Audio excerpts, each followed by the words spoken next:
All right. Hello, hello, hello to everybody that is watching and listening to us out there. Welcome to Melanin and Moonlight. I am one of your co-hosts, Tyrell Collins. And I'm the other, Vernon Scott, and welcome everybody to the show. Happy to have you here with us today. How are you doing, Tyrell? I'm doing good. Yes, we're moving into August, my birthday month. So, I'm all in my fields and everything. So, shout out to all the August birthdays out there. Yeah, shout out to you all. What's your sign again? Because I don't be knowing this astrology stuff. Yeah, I don't either. Like, but I am a Virgo though. But it's like when people go into oh, they can only date so and so this, or they don't fool with this. I'll be like, well, whatever I am, I don't fool with you either. Like, Right, right. You can like, have all of look, it's that. not like I don't even know what you are, but it's like you don't fool with me, I don't fool with you either. Listen, all I understand and know is my sign. And what I do know is I'm a Pisces, I'm a February Pisces, and I'm not a March Pisces. And the thing that I would tell people all the time, the difference between the two is a February Pisces nowhere crazy and a March Pisces doesn't. So Yeah, and that's that's the about thing. it. Yeah, that's the thing. Like I'm on that. I think I'm on like a little bit of like that cusp. I think like between like I think it's y'all don't come for me in the comments. Yeah, I think it's Leo that comes before Virgo. I'm not sure. See, that's how much I don't know. I don't know the order. But I am an August Virgo and not a September one. So I Mm, don't know if that makes a difference. If that's good, if that's bad, however you want to interpret it, it don't make no never mind to me. But if it feels y'all life, then y'all go ahead. listen, figure it out yourself and keep Yeah, it moving. keep it moving. Yep, keep it moving. Child. But how about you? How have you been?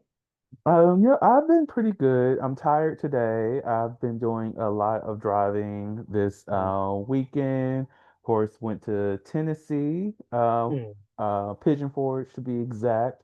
yeah, It that's a was pigeon the forge. it was a black gay, no, it's not a gay, black queer chub event that I went to, and it's a cabin trip. I went to it in the Mm, past.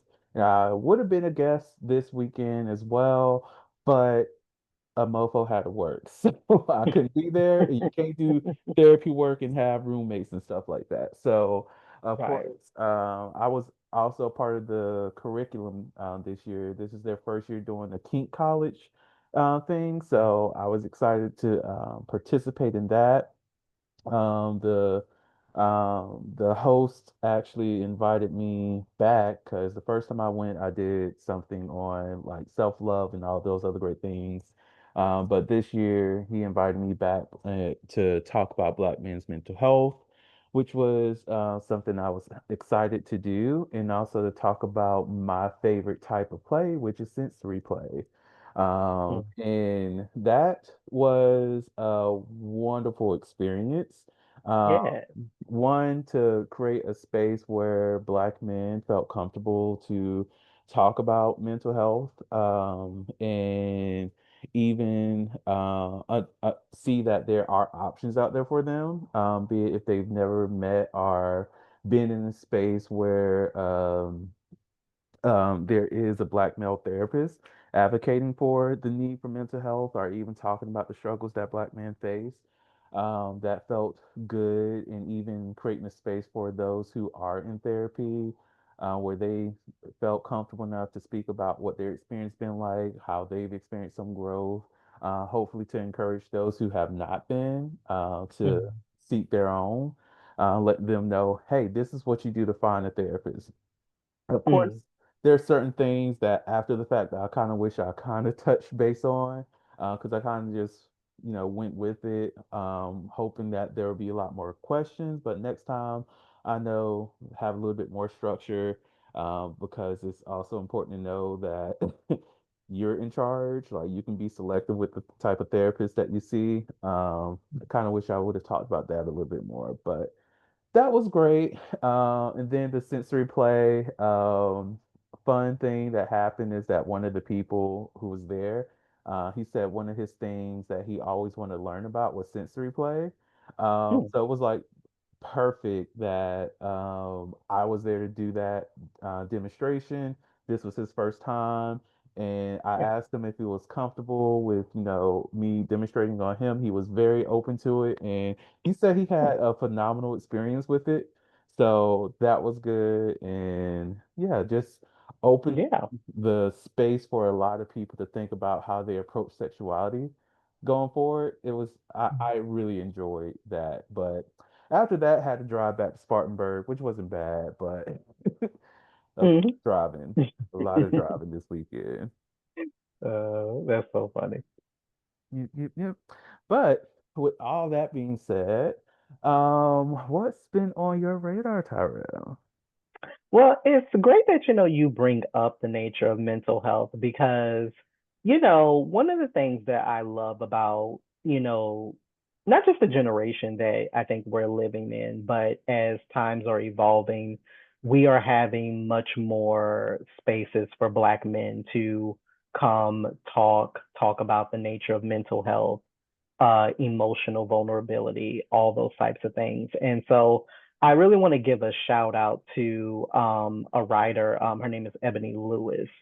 I think this was her text back in 2019, but she ended up writing a small book. It was illustrated by Jasmine Grant, but the nature of it is that her cousin uh, took his own life in 2016.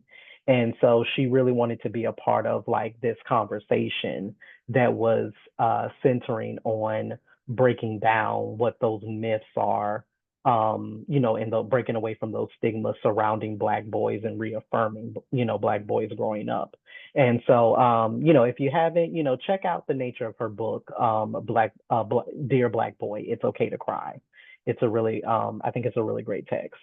Um, but yeah, so just thinking on that and just seeing things that pop up on social media, things like that, it just got me to thinking about the truths that we didn't know, as you and I being Black boys, being Black men and Black boys growing up, so I really wanted to just have kind of like explorative conversation almost about like what are some truths you would have wanted to know as a Black boy growing up, and immediately the one that I think that gravitates, I think, to both of us most in the mental health kind of aspect is that your mental health deserves care, you Mm, know, as we are, a lot of times when we're raised, when especially Black boys, when we're raised in the church and, things like that, we're taught that all we need is, God and, to just, pray on it and, that'll just fix all of our problems. And we know that is not true.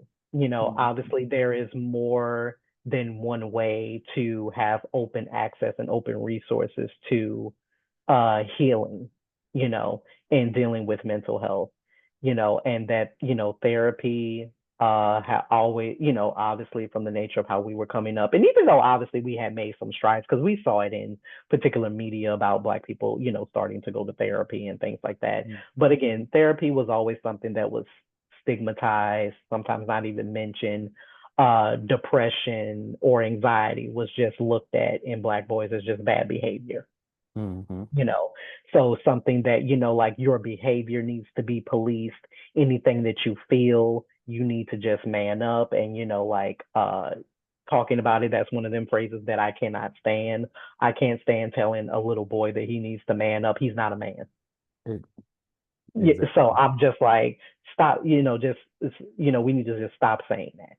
But yeah, I think, just now the nature of even just like in saying like talking about therapy, for instance, like therapy, self-awareness, emotional regulation are not just things that we should practice, but innately looking at it that they are forms of self-respect, so we deserve language for the pain that we experience, for the emotional navigation that we have to walk through in everyday life, and and knowing that we don't have to suffer, in silence. So that's just one of the things that I can think of many things that I just wish I would have known growing up. But what about you? What's something that maybe you wish that a truth that you wish you would have known about being a black boy growing up? It's kind of taking me back to one of the things that I talked about on Friday, which was being black in America means that you have trauma. That Mm-hmm. it's a kind of an automatic thing because oppression in itself is traumatic for anybody who has to live in it. So just recognizing that that trauma is there and that is not okay that it's there, but it is okay to acknowledge that it is there, right?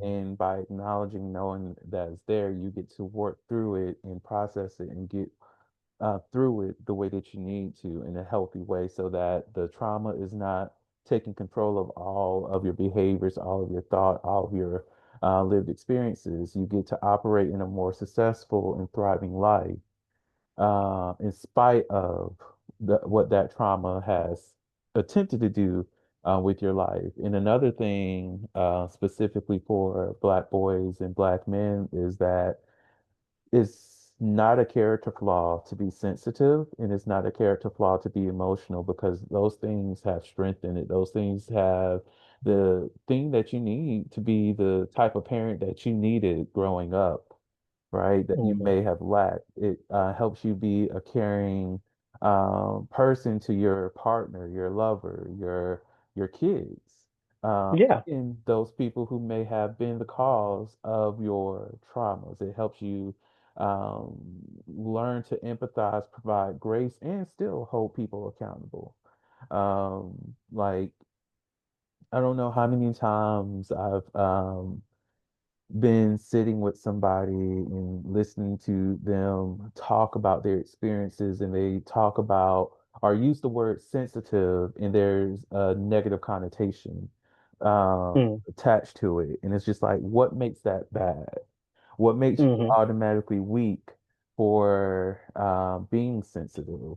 And I Right. know sometimes that word sensitive is linked to homophobia and whatnot, but even how that can be viewed as weakness and whatnot. But it is okay. It's human to be sensitive. It's okay for you to care about the feelings of others, and it's okay for you to care about your own feelings. Um, Mm. like we're deserving of that right. It is Right. human for us to feel, and to try to force yourself not to do it is to attempt to make yourself unhuman. And why do that? Mm. Right. Yeah. No, and that's real. And I think that it's part of a larger conversation to also know that just like how, we have the popular terms of like the Black Boy Joy movement, Hmm. and things like that. And, knowing that, like we're deserving of joy and not just survival. I think that we're taught that at a very young age that the ways in which we have to navigate the world is going to be very different, which is true.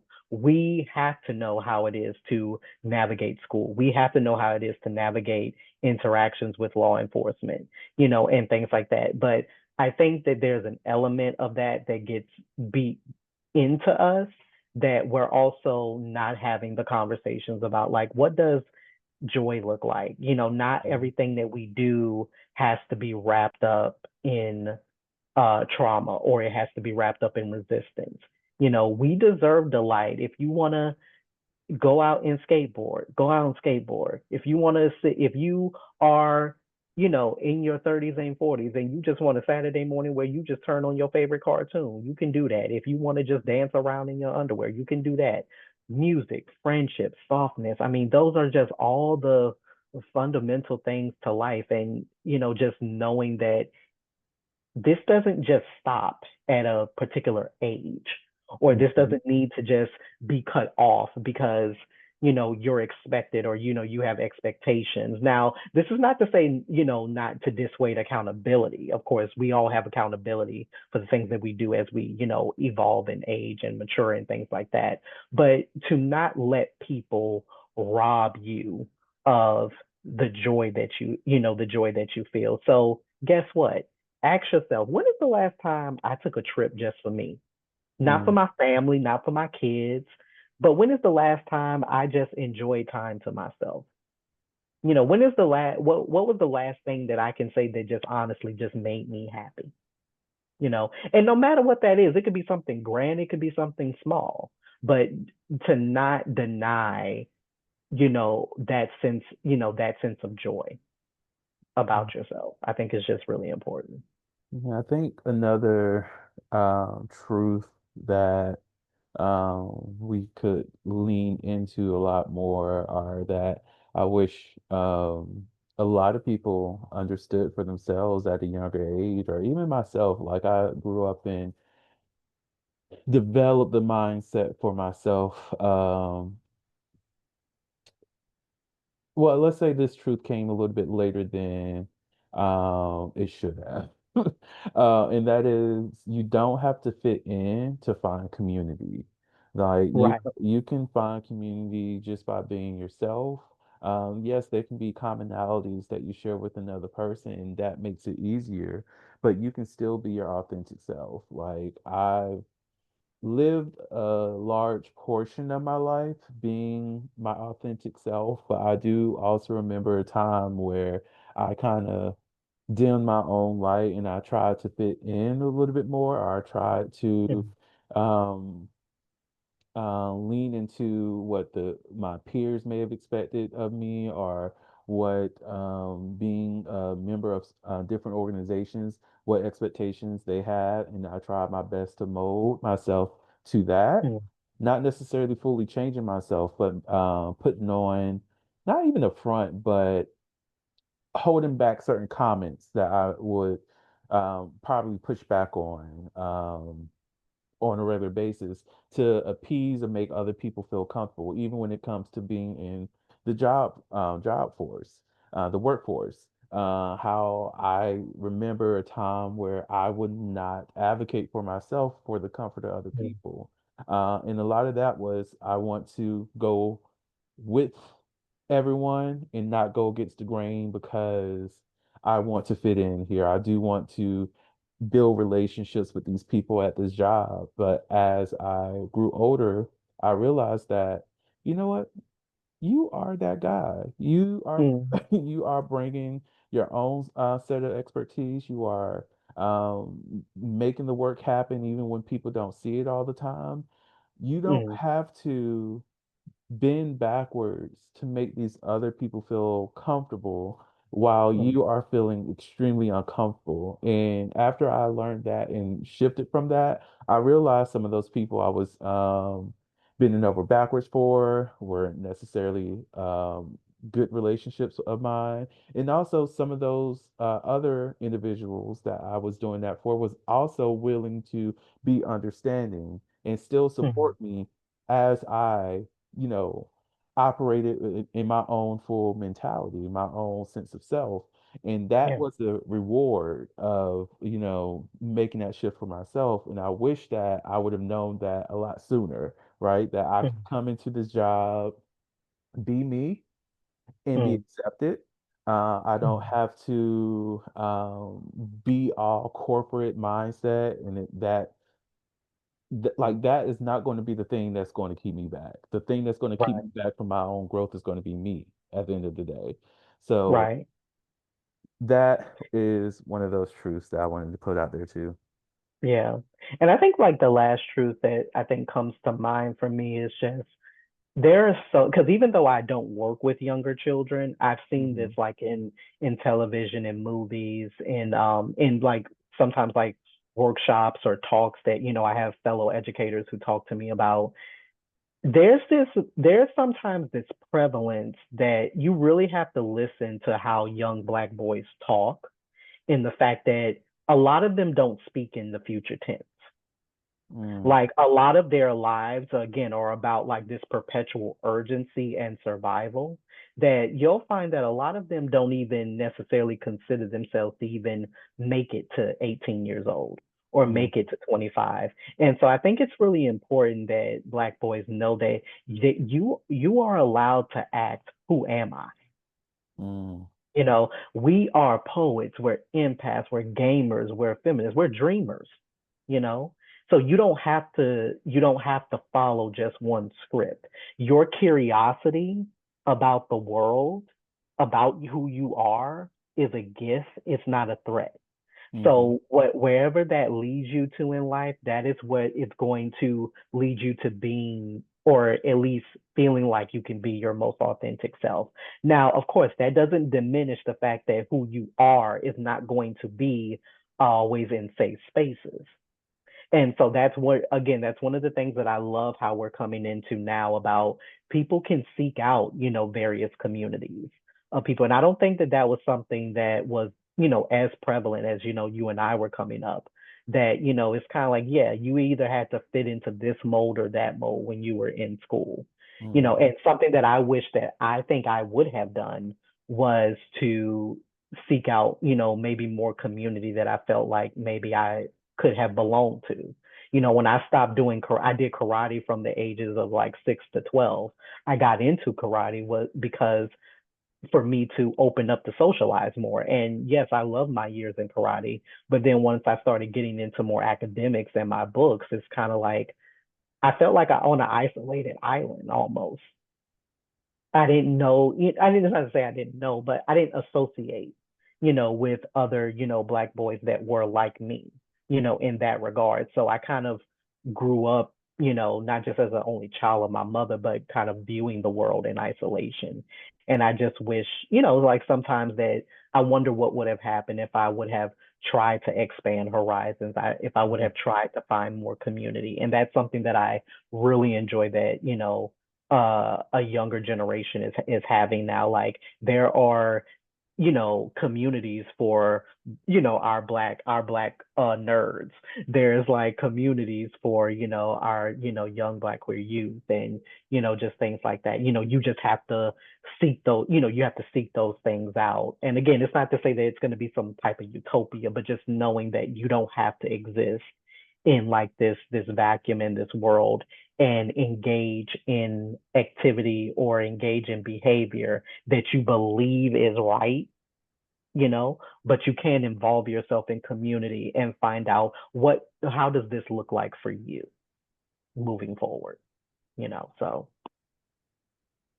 And definitely. speaking on that, something like kind of came up for me, and it does speak to the broader community, but this is also something that really does.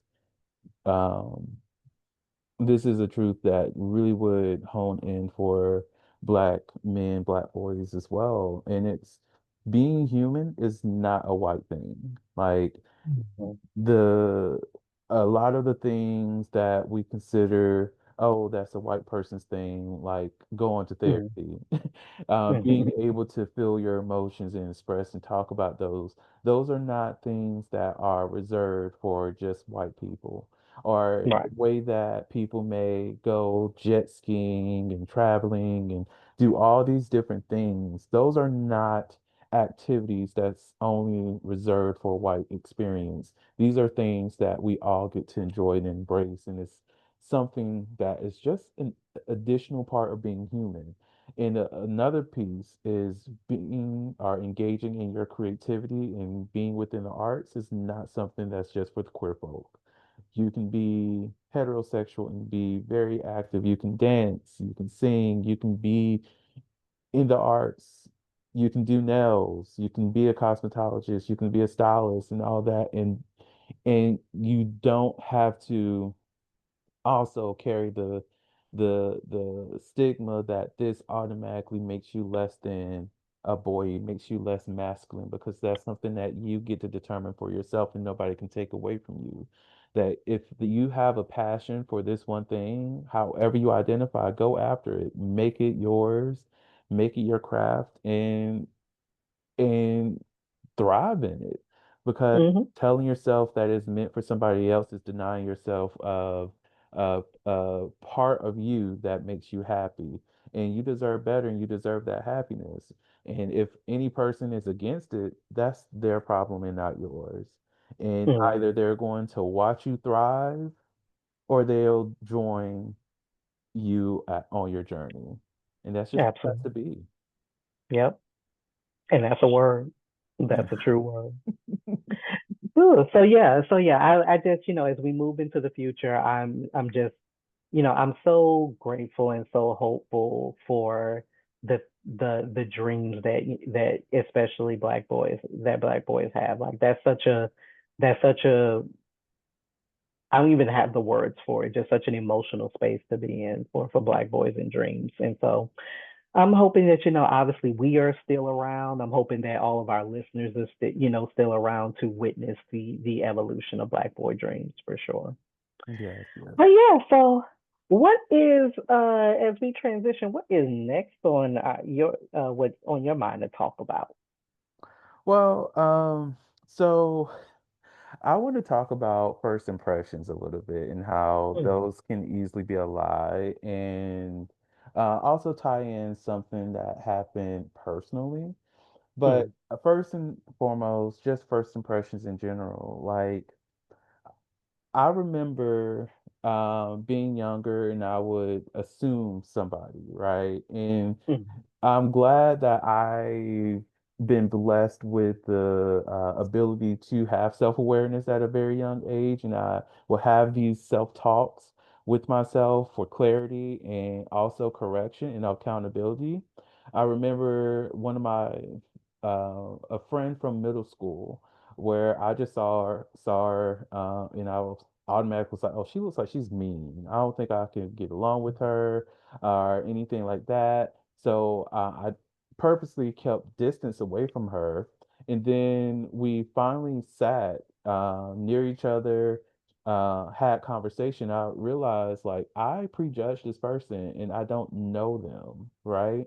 mm, And then as I got older, I often start to think about how sometimes a person who I might have been introduced to briefly, and of course, having that one experience with them, I'm still prejudging them because I was so used to that message that first impressions are important. They tell you a lot about a person. And as I got older, I realized that it really doesn't, right? You mm, do need more than one encounter to really understand a person. Like, yeah, there are certain things, like let's say values wise, that you might um that might not align, and you recognize from a first encounter that okay, yeah, this person, we're probably not going to get along because our values just don't match, and that's okay, mm, right? But if it's mm, not something of that nature, we can easily jump to a conclusion about a person and not even recognize that we don't truly know this person or their intentions or even what kind of value that they may bring to our lives. So mm, the personal thing, um, I'm back on the apps, not necessarily to date or to hook up with people. I just have it because my one of my friends keep telling me to put them back on my phone. So mm, uh, so one day I was, just working, and I decided, oh well, I kind of just feel like having conversations with people, and I saw somebody. I did find this person attractive. I'm not going to lie about that, but not in intentions to hooking up or even date. Just to have a general conversation, see where the conversation goes, see if possibly friends can go out, have a drink somewhere, invite them to karaoke because I'll be doing that sometimes. You know, try to figure out if this is a person that I can have friendship with because I'm in a phase of finding more friends in the community. So, right. start chatting with this guy, conversation's going well.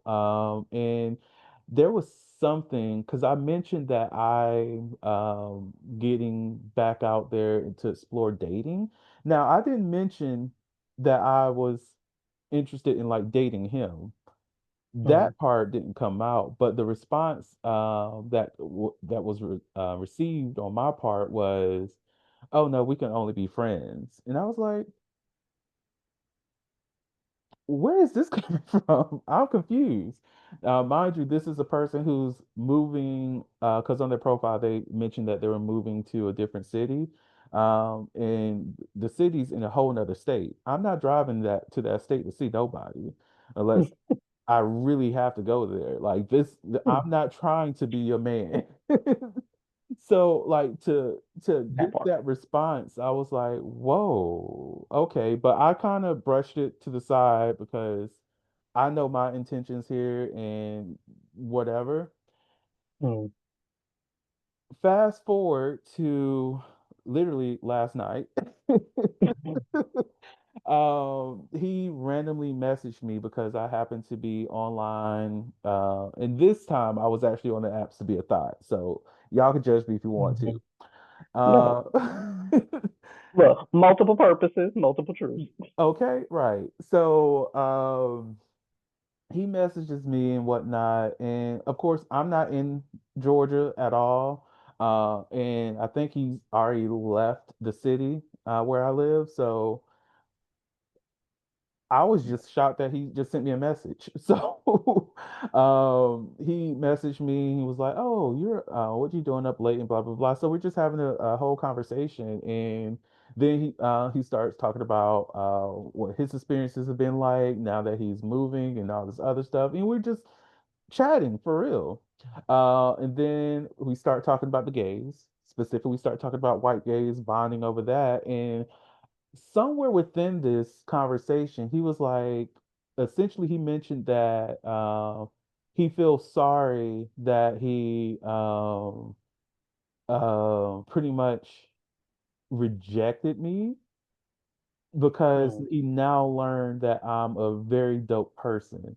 And I was like, okay, one, you never really rejected me for one, but I kind of just felt like you weren't really vibing in the conversation, so I just, let that Yeah. move. But Yeah. it Well, was just yeah. interesting to me that we're at this point now after having, I guess, our Mm. second conversation. You realize that I'm actually a great person. So it's like I wish a lot more people would Mm. practice patience in a way to, and this is something that Yeah. I've worked on myself in the past too, but at least practice enough patience to understand a person before you come up or develop a full Yeah. story about who this person is or how they are supposed to be, because that Mhm. may end up being a surprise for you at the end. So Right. what's your take on that in first Yeah. impression? I mean, yeah, I'm so glad you mentioned that. And thank you for so much for sharing that story because I just think that so many of us, we're just so quick to rush things. It's like everybody wants an instant relationship. And Mhm. I don't understand. It's like moving at this quick of a pace, it's like people, if you just slow down a little bit, you can actually come into a lot more clarity about who people are or are not to you. And so that way you are not wasting you're not wasting or you feel like you're wasting your time. So I just want to first start off by saying like I think first and foremost, first impressions are often always filtered by our own biases. Mhm. So it's like, you're not just seeing this person, right? You're seeing, your hopes and needs and past hurts and fantasies all in one, right? So it's like if you see somebody like in person or across the room or, what have you, your mind, or even if you're obviously, if we're talking about apps, right? Even, you may see somebody's picture, you may read their profile. So even before you exchange a first message, you may already be projecting compatibility even if there are red flags or quietly waving in the background. So let's just take for instance, if you see somebody that's fine in a picture or whatever, they have maybe maybe two words in their profile, but that little list of things that you didn't read about them that may be important, like hello, waving, flag, but you're clicking on it because oh, you like their picture or you think that they're this or whatever. So again, we have to sometimes like check our own biases. Mhm. Two, as it often always says, a lot of times when we meet people, we're meeting people's representatives first, right? So people are going Yeah. to lead with their most curated self. And it's not necessary. And I don't like this conversation that happens about like, oh, I don't want to meet your representative, or like things like that. So people sometimes talk about it in a negative way, and I'm like, no, but naturally you are going to meet people's representative, because people are going to, hopefully somebody is going to be wanting to put their best foot forward. That's not necessarily being deceitful. It's just human nature. But Mm-hmm. what we're often meeting is the version of them that they want to be seen, and not the one that they default to when they're disappointed or when they're stressed, or things like that. So I think your representative only becomes a problem is if there is no natural evolution that's happening. Mm-hmm. And to me, my thing is like, listen, you don't have to go get yourself all into a tizzy and things like that, because time reveals all things. You can't fake consistency. Oh, you can only definitely learn not. you can only learn how someone handles communication, conflict, commitment over time. Someone might say that in this one-off conversation, oh yeah, I value emotional openness, all these things, but show you otherwise later. Mm-hmm. So first impressions don't show how people act when they are tired, when they're jealous, when they're bored, when they're vulnerable, all these things. So even when we're starting to like people, we got all these check boxes, and things like that. Mm-hmm. So again, that's something we may operate on. Sometimes those check boxes are performative. Mm-hmm. People check all your boxes quickly may be appealing because they've learned how to perform what is desirable. Mm-hmm. you know so especially for those of us that are in predominantly kind of like queer spaces where affirmation can be rare. It's tempting to fall hard for people who mirror what we've always wanted. Mm-hmm. And I think that that's why we have, again, these insta relationships. It's like, oh, this person look good. I can see like they go to the gym, they work out, they seem like they love to travel, all these things that I like. Bam, let's match. Let's try to have a combo. After so many, combos, it's like, okay, now for some reason we jump to, oh, like me and this person, we go together. Now we posted our connection, our relationship on social media. Next thing you know, within a month or two, we moving in together, and just all this type stuff. And I'm like, Yeah, I don't know each other. what happened? Where is the jump? But now something that was revealed to me actually recently, I think that some people believe that, how we have these traditional escalators of a relationship, right? So there's Mm-hmm. the getting to know you phase, there's the exclusionary phase, and things like that. I think some people view it, if we are dating and we decide that we don't want to uh date other people or things like that, or no matter what the situation is, by saying we're in a relationship, that automatically means that there's some form of commitment that's being had. And unfortunately, it gets so many people into trouble because, like, yeah, we can say we're in a relationship, but the actions don't necessarily mean that we're committed. Yeah, saying that is good, but that, yeah, so it's kind of like we're jumping fences. Mm-hmm. To say that, oh, I'm in a relationship. Oh, I got somebody in my life, and things like that. So, I'm sorry, it's not about distrust. It's not about, I think first impressions is not about distrust. It's about learning to have discernment. Not going all the way in right away isn't being closed off. It's about having self-respect.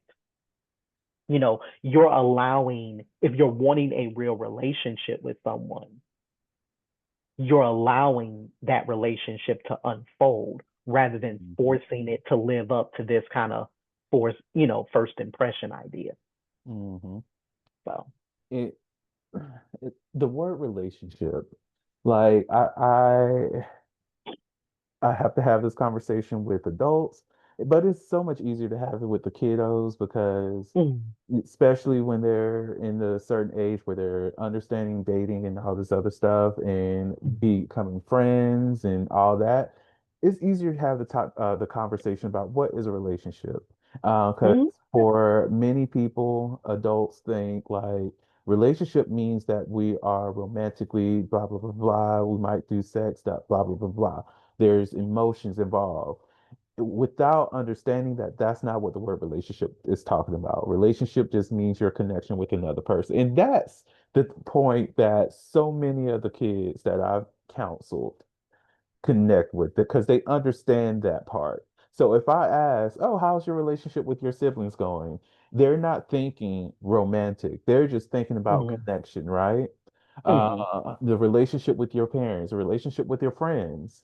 mm, They're not thinking about that romance side of things. However, with the adults, what is your relationship like with mm, your friends? Well, we don't date or anything. Like, what do you talk about? Like, mm. I need for more people to recognize that the relationships that we have, like that word is just the connections, and Yeah, it's about how we bond with other people. And like you were saying, with the commitment side of things, if you're not having the conversation about what that relationship dynamic looks like, you cannot really have an expectation for anything because you exactly. haven't talked about it. You're not No. communicating that me at this phase of this relationship, even if we don't put a label on it, I'm Mm, expecting that my partner is going to only see me exclusively. If mm. that's not what you're wanting to do, and this is where I'm at, that right there is a sign that y'all should not be together. Like, even if you don't have Or terms even at the very least, at least slowing down to ask more right. questions, So yeah, yeah. Exactly. And the other thing I wanted to jump back on was about the representatives. And personally, I believe that we all bring the representative until we trust our authentic selves. And then once we are and trust our authentic selves, we do show up in that a lot more often. But it's more specifically on the comment of I don't sing your representative. And the same people who say that are the same ones who show up with their representative right there on their shoulder. You cannot ask for something that you're not going to be willing to do yourself. Exactly. You want this person to show up as their authentic self, but you're not showing up as your authentic self on your first date. You're not doing that on your second dates. The same way this person is unraveling and becoming who they are, you're doing the same process as you get more comfortable with that person and more comfortable with engaging with your authentic identity with that person, it all comes out. So if we're going to ask that of other people, we also have to be willing to provide that for ourselves. Like, Exactly. I'm comfortable with the person approaching me with their representative, but I'm also going to ask questions to make sure that I'm dealing with them authentically because I'm going to ask questions about your history of doing certain things. Yeah. What was it like in your past relationship? Why didn't it work? My favorite question, what role did you play in your relationship not being successful? Because we all have played a role. Like either it's not, I wasn't communicating Exactly. enough, or I wasn't listening to my partner and what they were saying. Like whatever the case is, it's not saying that you did anything wrong, but the Yeah. self-awareness is what I'm Yeah. looking for. And if there's not that self-awareness, Exactly. hey, I am good Exactly.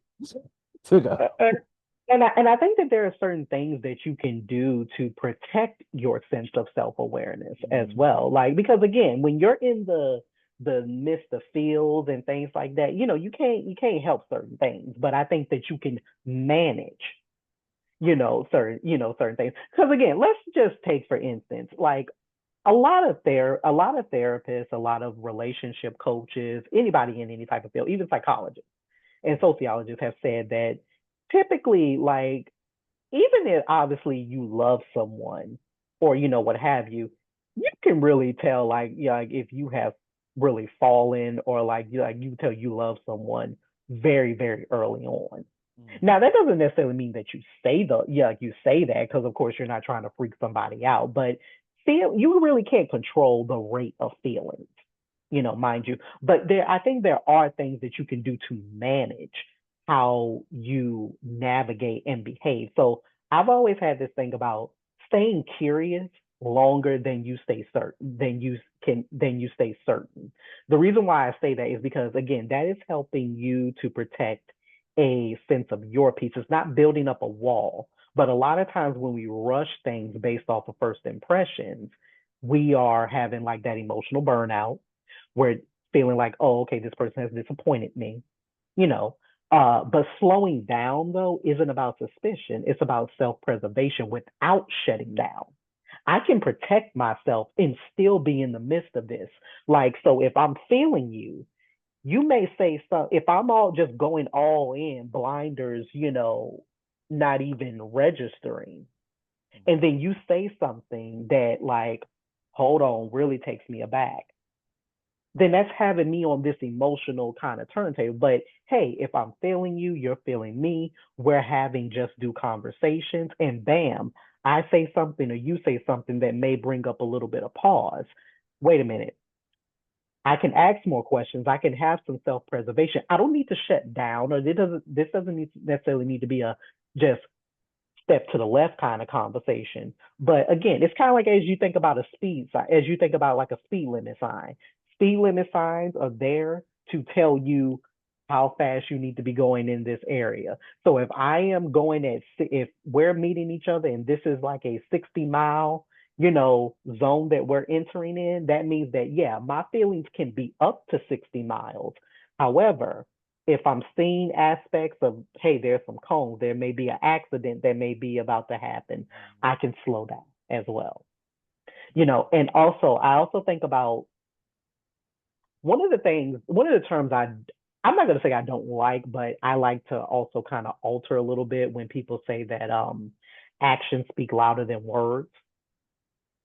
I think sometimes we get into the mode where words become very dismissive.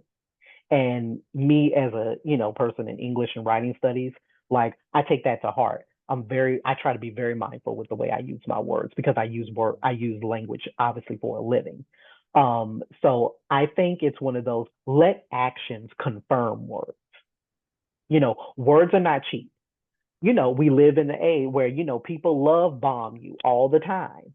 Anyone, again, can say, I value communication, I value emotional openness, or I'm ready, for something serious. Anybody could say that. But only behavior over time reveals that truth. So look at what people are actually telling you in their profile or not telling you based on if they even filled out their profile, because we have a lot of that. Why the hell you want an app if you don't fill out no profile? So it's like, but let actions confirm words. You're trusting evidence, not just potential, Mm. you know. So and yeah, just not even, and again, just not letting I would think, not letting whole entire feelings just drive your behavior. Like it's okay if you felt something at one point and your feelings are starting to change. Like, I think it's important for us to also track our feelings over time, not just in the moment where like, oh my God, I'm feeling this, or oh my God, I'm just, I want to, just be with this person physically, or, something like that. It keeps you from making mistakes based on chemistry rather than compatibility. you know this spark that we have, maybe it's just meant to just be a spark. Like maybe it's not meant to be something that's long term. you know and if we don't have that, it's no harm, no foul. But again, tracking how we feel over time, not just in those like hot moments, Mm. and things like that, it really can give you clarity. Yes, yes, yes. So yeah. So, thinking about first impressions and whatnot, Mm-hmm. I thought of the video that you shared with me Mm. earlier, um, and also. being authentic, because I don't know if I said it on the podcast, but I know that we've talked about this before. But I don't consider myself to be a good person, and I don't mesh well with people who want to be good people. And the reason why is because, are just nice people. I'm definitely not nice. I cannot stand nice people. I'm sorry. If you're a nice person, it's not. I'm not against you. Please don't take it personally. Just in my personal life, it's just cringe for me. But a lot of it is the type of people who are this is kind of like sending the representative. We're not being our authentic selves. We're not using the honest language. We're trying to skirt around it, be it I don't want to hurt a person's feelings, or I don't want to be seen as the a-hole on the pop the balloon. I like just be upfront, because I know the type of person that I am. I will rather just be upfront. I'm not interested, blah, blah, blah, and be great. And if you ask why, I will either tell you you're not entitled for to a reason, or I will give you that reason depending on how I feel. But Mm, um, one of the things that really stood out to me when I was watching that video was, or even just any of those pop the balloon shows, is how quickly people prejudge a person, and mm, they're not even willing to get to know any aspect of them, or how we come up with some random behind reason behind why we don't find a person attractive, or mhm. why we're not willing to engage with this person, just all of that mess. Yeah. But rather than me just, care, do too much, Yeah. I'll let you introduce the video. Yeah. Yeah, no, so yeah, great segue. So again, as we're transitioning from this thing about first impressions, we've talked about Pop the Balloon on, on our platform before, but and we're not going to go through like the whole like method and things like that of the show, but something that became very apparent with at least the the same gender loving kind of rendition where you're having a single person, meet other gay men that's in this lineup, is that specifically speaking for, I think, Black SGL culture, same gender loving culture, we have a tendency to shade and friend zone Mm, guys, just even based off of just appearance, based off of first impression. And again, it doesn't mean that you don't have preferences when it comes to like physical attraction or things like that. But it just seems like, shows like this like really amplify this friend zoning each other first kind of narrative. And I think that that's for a lot of reasons. If you watch some of like the most like recent episodes, you'll hear like a lot of the guys that are like in the lineup when they're asked about why they pop their balloon for the person that's, trying to be matched. They'll be like, oh, well, like I like, they seem like real cool or whatever, but like they kind of just give me like this my good sis or this like my mm, good bro kind of vibe. Like, again, having that kind of lingo and language is like friend zoning. And I think that this happens for a lot of reasons. Again, we live in a very sexually driven culture. So I think that there's a few reasons for this. I think that one, we use the nature of sexual roles to become social dividers. mm, So in one aspect, if you have two men who identify similarly in a sexual role, you may obviously immediately write off a deeper connection because you're trying to figure, okay, how would this even work?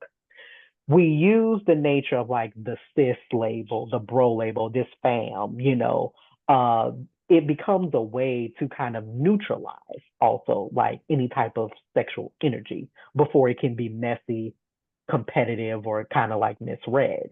And then there's this aspect of, okay, if I reject them now, then I don't have to put myself in a position where it's like I feel like, oh, maybe I'm doing too much or something along those lines. So we try to use it to like almost like de-weaponize a mm, situation as to say like, oh, like even if I did find this person like genuinely attractive, they genuinely seem like a good person, I'm just gonna pop my balloon because like, oh, I didn't like necessarily like their tennis shoes.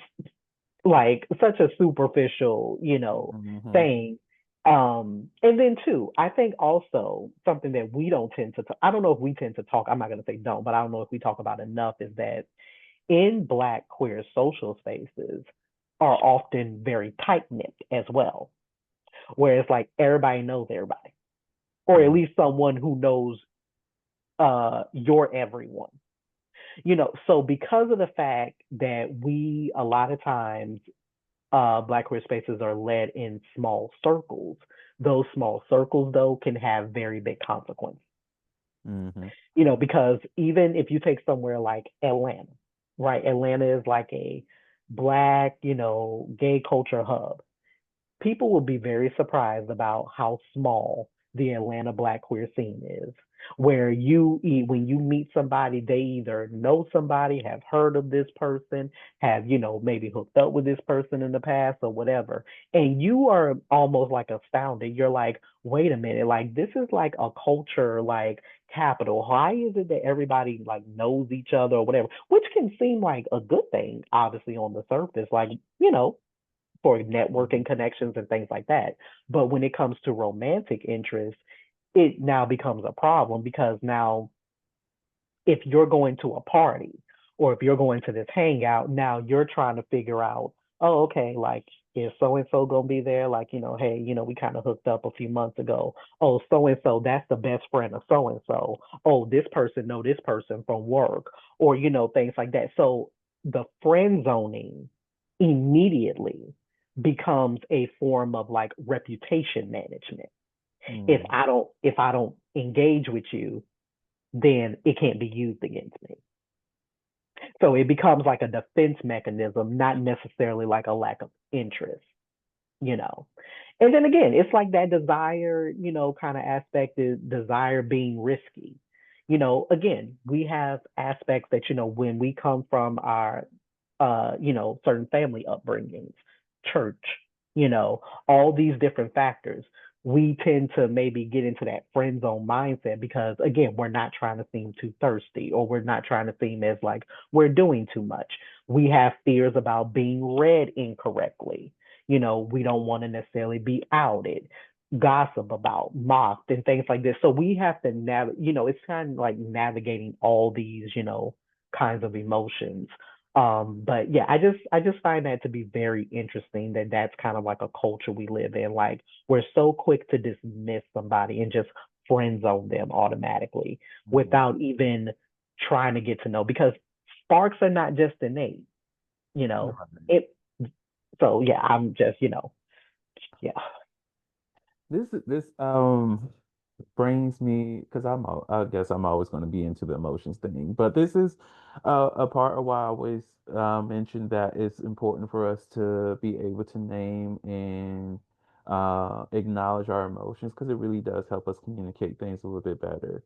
Like, Mm, and also being honest with ourselves when it comes to the rejection of a person or what we mm, may not find intriguing with them. Like, um, for the hoes out there, I've been open about this. I be bottoming out here in these streets, but I'm not opposed to hooking up or even dating and being in a long term relationship with another bottom because, there's mm, plenty of things that you can do, like contrary to belief. And I'm quite open and honest about my main, like, top tier sexual mm, experiences have been with other bottoms because it's just a lot pleasure focused in those mm, encounters. But to see people in this aspect, you weaponize that in a sense of saying like, oh no, you're not worth dating, or mm. you're not worth figuring out what this can potentially be is very narrow-minded. Like Yeah. overall, like when I look at people's profiles and I find somebody attractive, I found you attractive because I found you attractive, and I would like to see where things would go. But whenever I see on somebody's profile, it's like, oh, bottom verse for compatibility, and I'm just like, okay, so you're looking for a specific role. You're not, which is fine. I let people do whatever they want to do in terms of that, but Right. it also begs a question like, is it that you're really looking for? Are you looking for genuine partnership, or are you just looking for partnership for sex purposes? Mhm. Because if that is the case, then it's going to be a struggle. It's Right. And this is the thing that I think that kind of aggravates me more so, like when I am on the apps and things like that.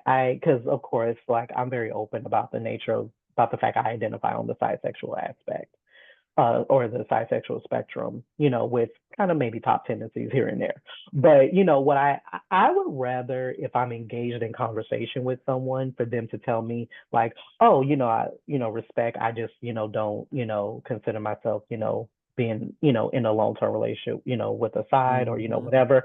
I would rather have you just say that than for you to make ignorant comments about the fact that, oh, well, like side sex, like that's just not like real sex. That's just like, I'm not about to be with someone that's just like just wanting to do foreplay, or something like that. Because to me it's kind of like, again, like you just said, you're shutting down any type of open exploration to even other modes of intimacy. So really, when people say things like that, it just makes me think that, okay, obviously you have a narrow-minded aspect when it comes hmm to the nature of just viewing sex in one way. So again, that just gives me information that I need to know. You're just not somebody I need to be engaging with, because guess what? At the end of the day, I'm not about to make myself uncomfortable just to like satisfy whatever needs that you have. You have needs, I have needs,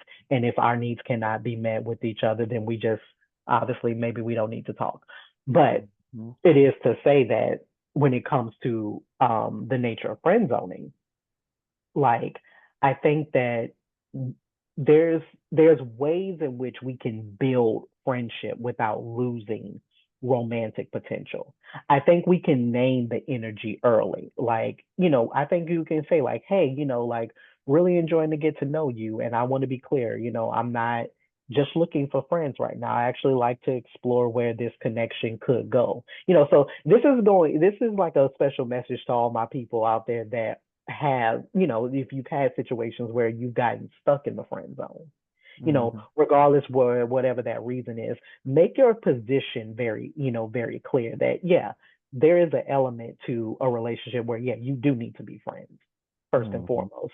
But to not be stuck in that friend zone, there are certain things that you can do, stating it outright. Keep flirtation alive. Not Don't just like, I think too many people, we live in the social media age of like, oh yeah, we just vibing. Oh, we just trying to Uh, find a vibe. And I'm sorry, going with the flow. what the hell is a vibe? Like, I can't. I need, again, I don't know if this is English side coming out of me, but it's like, no, I need you to use words. Okay. Like, I need you to define what your type of vibe is. Friendship with flirtation is very different than friendship that's fully just platonic. So if you have an interest in me, yes, you're going to compliment, do all those things. We're going to be playful and things like that, but and not necessarily pushing the nature of sex too fast, but letting me know that, oh yeah, this is more than just friends though. hmm you know and again, that doesn't mean that what this person is showing you is like not authentic or anything like that. But again, we're needing to make strides so that way, again, we're not just getting stuck in that aspect. I often always say also, don't wait too long to explore physical and romantic chemistry. If you wait, you know, months on end to express interest, your dynamic is going to cement that kind of cis energy, that kind of bro energy, that kind of fray energy. So intimacy doesn't necessarily mean that we're just, like having sex right away, but date. hmm Actually start co-creating some experiences together, you know, things like that, things that don't have to shut down the romantic interest, that romantic interest, hmm so. And I'm glad that you even mentioned, taking certain things as information. Like I bring me information, not new mysteries. That's how I like look Hmm. at things. I need to know where you are so I can either adapt, if Yeah. I'm comfortable with that, or find something else. Because if we're not on the same page, if we're not looking for the same things, then I'm not going to entertain something that's not going to benefit both of us. And I'm not going to engage in a relationship where you just get a part of me and expecting the entirety of me, and I get nothing out of it because I don't play those games. So, like, Right.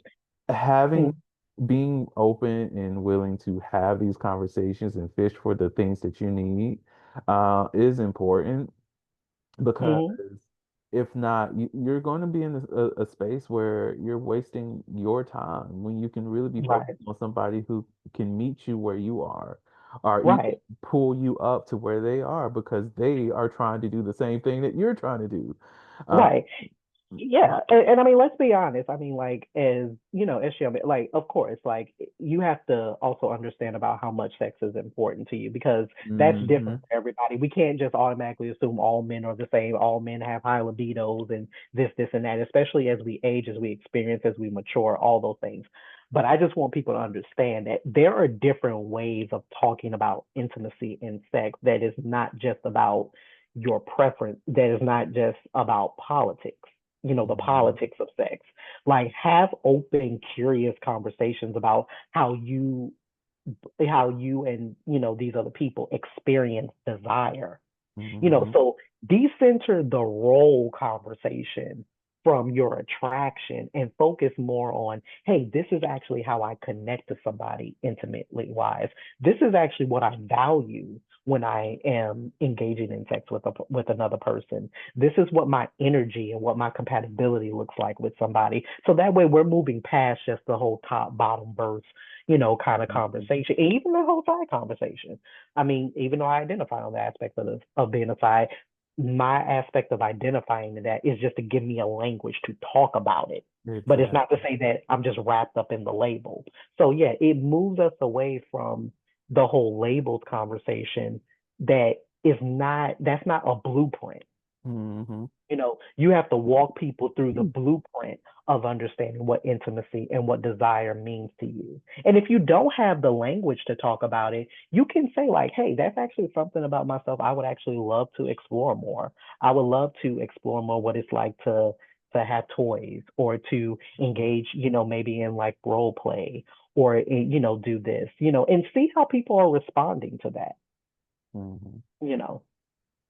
And I appreciate you for even mentioning like the label part of it. And I do hope that people get to a point where they start to see labels as a start and not the full identity of a person because that's uh, approaching the surface. That's all Hmm. you're doing. If when you Hmm. use language with your sexual roles, there's more to sexuality than just being in that particular role. Like going Yeah. back to me a little bit, yes, I may be a bottom, but I'm very dominant at the same time. And Mm. I also in kink spaces prefer to be more of a dom than I will be a submissive, and I'm a switch, right? Like all these things just are that furthers the dynamics of who we are and how we present ourselves in a specific role or outside of a specific role. And it's not just Mm. to say, oh, now that you know this, you know all of my history. No, it's not the case. And Right. something else, and this is going back to the video in general, is it amazes me, and not in a good way, that people have the opportunity to really start to fish for a particular partner that may interest them.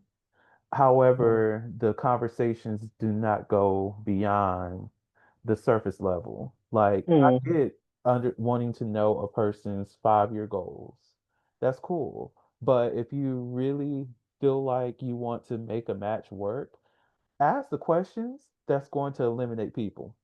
That's how I see it. Mm. And Yeah. this is going back to the fishing for information. Give me information, not new mysteries, because I'm trying to know where you stand on certain things so that Mhm. whenever things get a little bit weird out here, I Mhm. know that you and I are aligned on certain things before I even have to ask because it was pretty obvious up front, right? Yeah. Um, like I will ask people, did you vote in 2020? Mhm. Or how do you feel about trans people? Because if you Yeah. are somebody who's anti-trans, then I'm sorry, you're not a person that I can date. My family members who may be anti-trans, I can't get rid of them, but I can definitely get rid of a friend. So I can place the boundaries I need with family, Exactly. but I have trans friends, and if you cannot be comfortable in spaces with them, then I'm sorry, you cannot be a person that I can date. Like I Mm. need to know a lot more about you than what do you plan on doing in 5 years. Again, that's important information, Mhm. but I'm trying to find someone who, like if I happen to be on those shows, I'm trying to find somebody that I know that there's real room to grow Yeah. and not just a space where we can align ourselves to go on a date and potentially have sex. Exactly. What Exactly. happens after that? Right. Like, Exactly. what is your intentions? Is it really to find love? Is it to find partnership with somebody, companionship, or is it just to find somebody that you're sexually compatible with and you can have sex with on a consistent basis to a point that y'all now live in the same household, still engaging in the sex, and the sex is enjoyable until the day you die? Is that what we're looking for? If that is it, that's great, and I love it for you. But are we also thinking about that intimacy that may be lacking outside of the sex? Exactly. Exactly. So yeah, it, people just need to get a clue, get aware, do something. Do But something. speaking of someone who is not having any growth, Oh, as we transition to our last topic of today, your thoughts on how you want to talk about the update on Dr. Umar's account being locked. So give us the okay. context and backdrop about that. So, all right. If y'all haven't already listened to the rant that I already did about Dr. Umar, go, I forget the exact episode title, but just search on our page and you'll find it. All right, it's in the show notes. Very detailed show notes of that. But anyways, now first and foremost, I do not be following this man. I'm a firm believer. If you don't care for a person, don't even be over there snooping because his information finds me. I don't seek it out. I It's truly the do not seek it algorithm, out. y'all. Like, what I tell you, if I don't care for you, I don't know what you got going on in your lives, which I wish a lot more people will practice and stop lying to themselves. Like, there's no reason you can hate a person and know what they're doing. It don't make sense to me. It does not.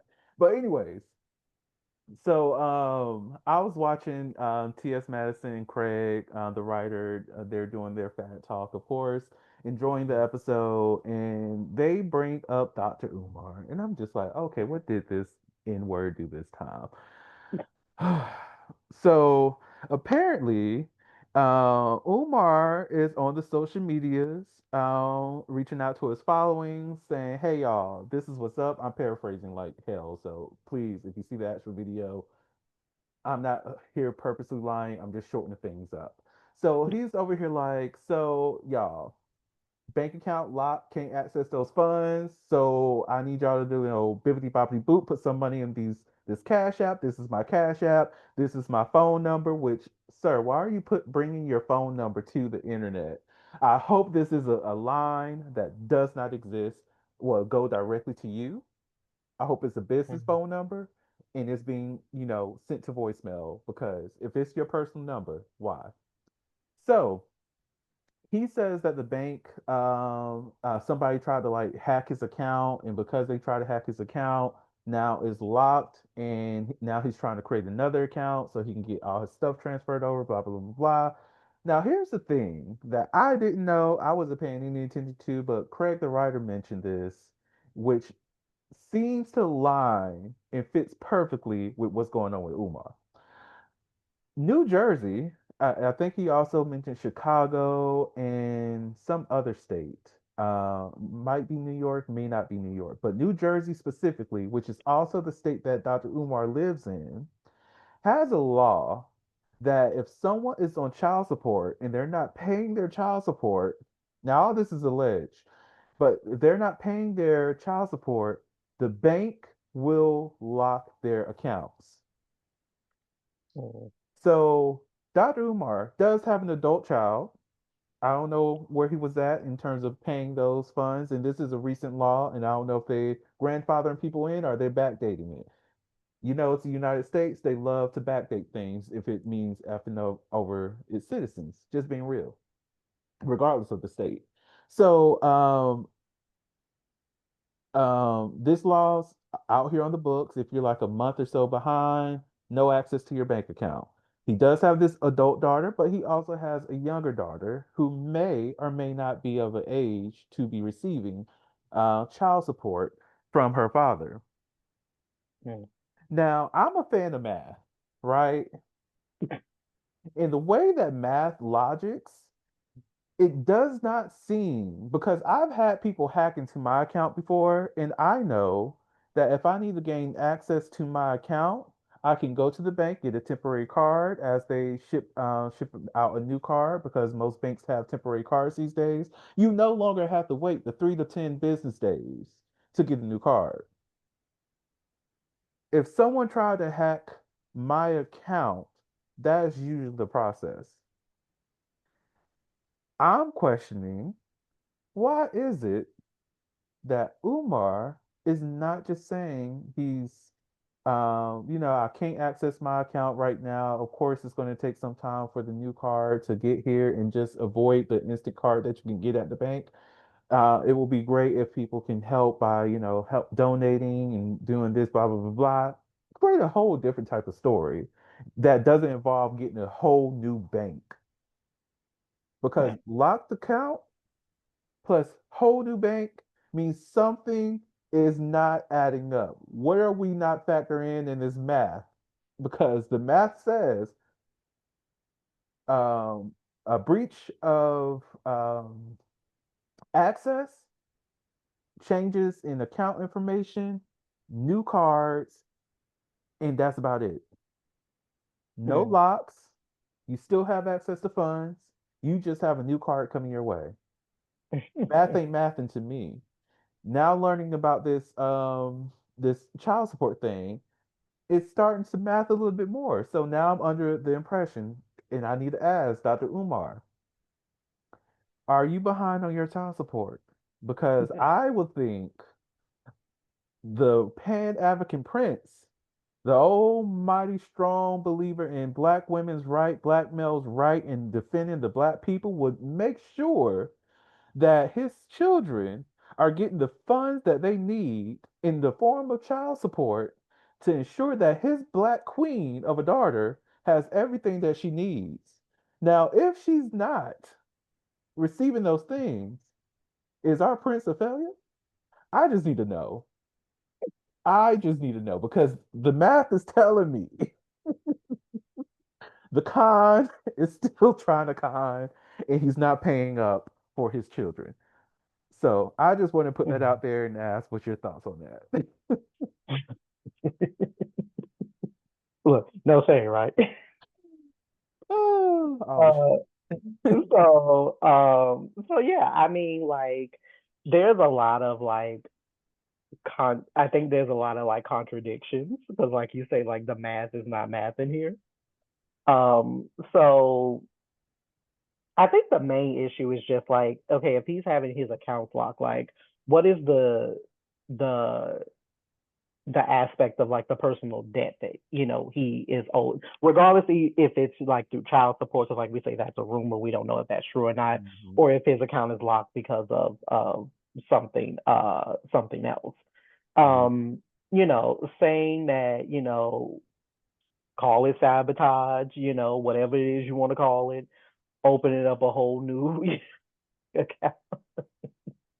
I can't even get the words out. True. Yeah, so I mean, but just based off of your question, like, think about like for what he has projected and this rhetoric that he's still, let's just say, like, okay, if he's a being a failure to his people, like if we define leadership as transparency, accountability, results, then yeah, many ways. Yeah.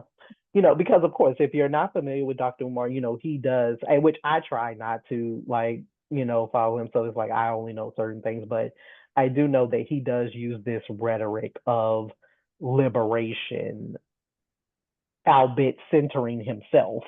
Um, you know, that misleads people and fails to produce promised outcomes. So he claims to uplift like these aspects of education, but can't or won't model that responsibility of fatherhood or financial responsibility. So I don't know. It's I think for the whole Dr. Umar and this, I wouldn't say downfall that he's taken, but whatever you want to classify it as, we need more than just the rhetoric, that he's spewing. Hmm. If we're witnessing, something, it's not about, it's really not about like having a frozen bank account. It's about this this legacy of evasion that I think that he's he's always grappled with, and the consequences of positioning himself, I think, as like a savior, almost like while living like as this symbol. So I don't know, like he's a very interesting Hmm. individual. He's like one of those interesting individuals that is like I don't really like asking questions about. Fair, fair. Like I might like just like leave him over there. Literally that. And a part of me is like, let's say he has been doing what he needs to do for his daughters, which I hope. That's the thing I do hope. I do, granted, his eldest already, put him on blast for him not showing up as often as he needed to for her. But I'm hoping at least financially he's doing what he needs to do. Mhm. Yeah. Now, if he's doing that, like this is why you cannot come to the internet about your problems all the time. Especially being a person who's been starting a school for the last 20 years or so. It probably hasn't been that long. I can be over exaggerating. But a lot of people are still questioning about has it been built? Where are the students? How many students are enrolled? Like what's going on? Are there any successful graduates from this school? Like all of these questions Mhm. to be somebody who has multiple people inquiring about the success of something that you raised a lot of money for it to begin with, and now we have this freezing of bank accounts. The other question is like, okay, do you owe on debts? Is that what's happening here? And if you are owing on debts, what are these debts related to? Is it because of the school? Is the school functioning where that it needs to? Are we not paying the people?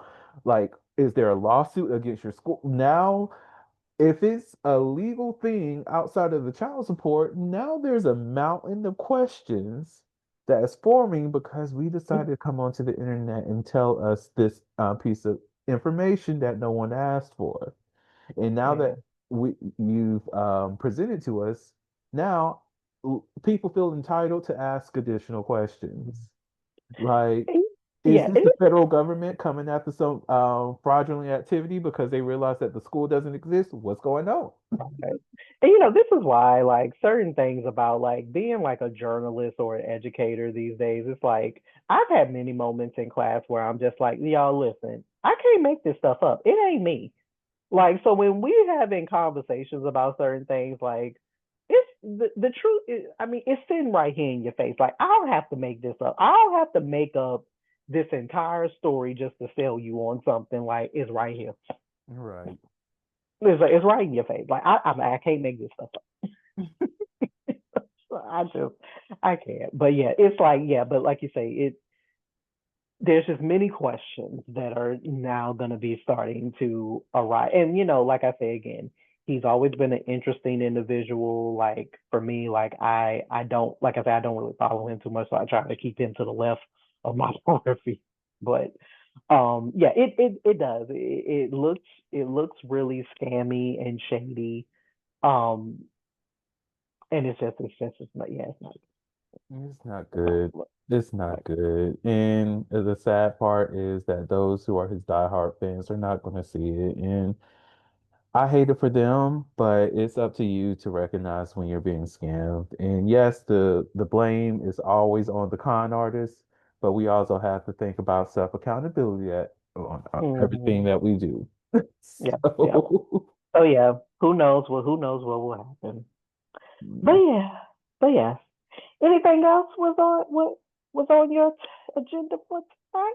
no, that's it. Oh, well, it's nothing new, but I realized that we have not mentioned the fact that the show is going to be every other week. Kind of just Oh, been putting stuff out there. So, if you have noticed a shift in episode releases, it's because we're recording every other week because, people got lives. I've gotten busier, especially if you've listened to the last episode, you know why. We're working out here. Tyrell's also moving. Love that.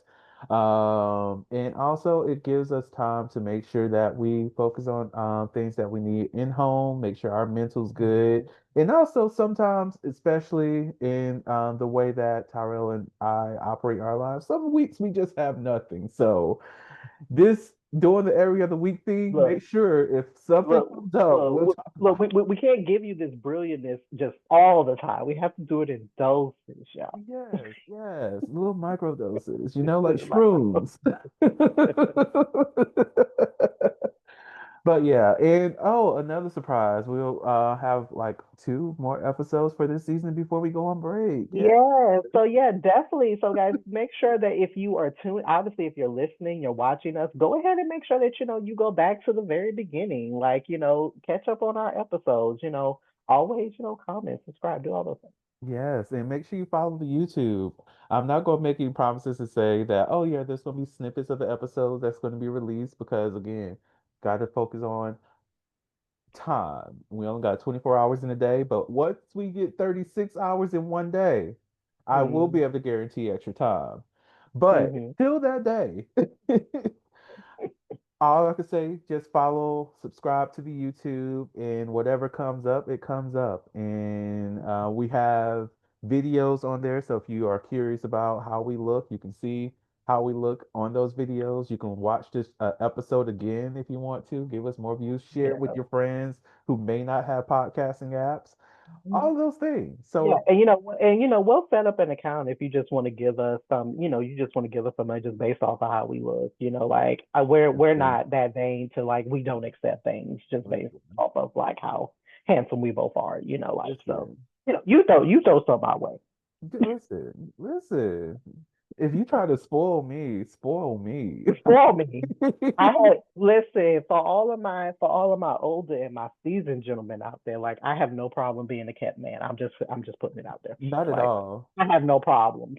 I have no I problems.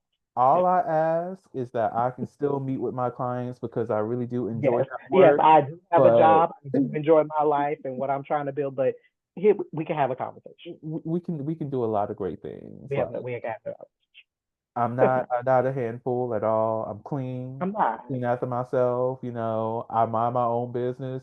If you feel like Hmm. you want to still run the streets, I don't take jealousy like that. I don't care. Hmm. So like, No, what you trying to if you want, we can deal with each other in doses. We can see each other maybe twice a month. If you live somewhere else, it could be once out of every 6 months to a year. If that's listen, just the kind of vibe we have, we roll. We let me listen. know. Communicate. Listen, we just had a whole conversation about first impressions. Communicate. Let me know what you want. Right, right. We're both consistent people. Like, internet dating. We gonna have some unsubscribe. Listen, watch both of us get a little. Hey, I heard that y'all are looking for seeking arrangements. Here we are. Oh goodness. Oh God, but that would be great. That would be great. Pay my rent for me so I don't have to. Yeah. God is good. All Yes. right. So, anything else before I close us out? No, I think that's it. Just want to thank everybody for tuning in. Yes, yes. Thank y'all. Thank you so much for tuning in to Melanin and Moonlight, your late night space for deep, thought provoking conversations about sex, culture, and the well being of the Black community. Don't forget to like, subscribe, and share the podcast to keep the conversation going. Until next time, keep the vibes flowing and your minds open. Bye. Bye, y'all.